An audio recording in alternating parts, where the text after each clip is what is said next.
this morning at the press conference, Supervisor Janet Nguyen talked about a CalOptima that was in tatters when she showed up there. She said, quote, the board that was there running it was a, quote, rubber stamp board that authorized purchases of buildings that were overpaid for and improved improperly, that didn't have good oversight over contracts.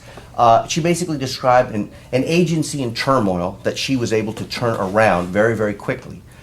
You, as you pointed out before, were the board-appointed representative there for 4 years, and we just thought as reporters that it was important to kind of get your take on what kind of an agency Supervisor Nguyen found when she showed up.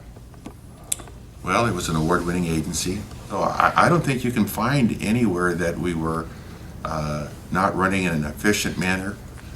If anything, CalOptima probably needed a slight health check. I don't know if it needed a major enema where you're going to run out 16 wonderful professionals that were recognized in the industry. What would you say about your interaction with hospital industry lobbyists? Janet says that is done all the time, that lobbyists have interactions with you guys, raise money for you guys, hold fundraisers. Did you have similar interactions with HASC or other healthcare industry lobbyists, fundraisers while you were on the board? I know that Julie Puentes attended some of my fundraisers. Mm-hmm. I don't have frequent fundraisers. I am not someone who is continually building a major reserve for whatever is next. I have not abused my donors. Do you think it's an abuse to be organizing fundraisers at the same time that there are discussions about ordinance changes?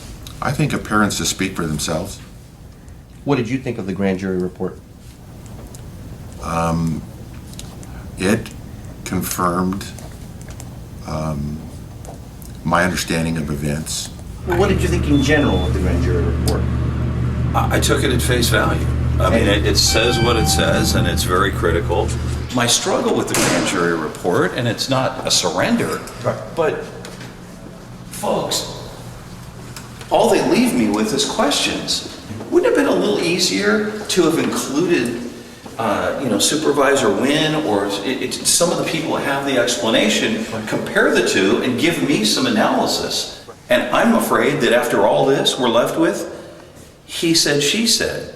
And a responsible grand jury doesn't do that to the public or anybody else. Help us out here. If you're going to provide us answers, give us the damn answers. Well, but I mean, to some degree, they did give you the answers. They told you that hospital industry representatives were literally having at least discussions with supervisors at the same time that fundraisers were being organized. What do you think of that process? In fairness, okay, they're talking. Well, they should be talking. The issue is, was there a quid pro quo? I'd like to know the answer to that. I think the public would like to know the answer to that, but the way to get that answer might have been for the grand jury to ask some basic questions that evidently they didn't ask. They sure as hell didn't ask my opinion.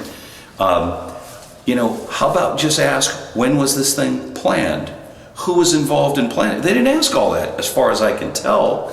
Well, doesn't that just leave a bunch of questions? The whole point of the report's to answer the questions, not pose other good ones. Hell, we didn't have to do a report to ask all the good questions. The report's supposed to answer them. What does the supervisors do now?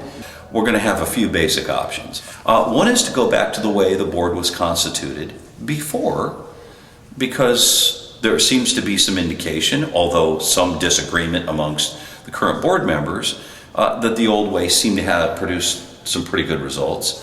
And I think another option that I'm interested in pursuing and hearing my colleagues on, we look at expanding the role of the board, and that's one of the recommendations that I think is probably a good recommendation, but I would expect, by the end of February, we'll have it on the agenda.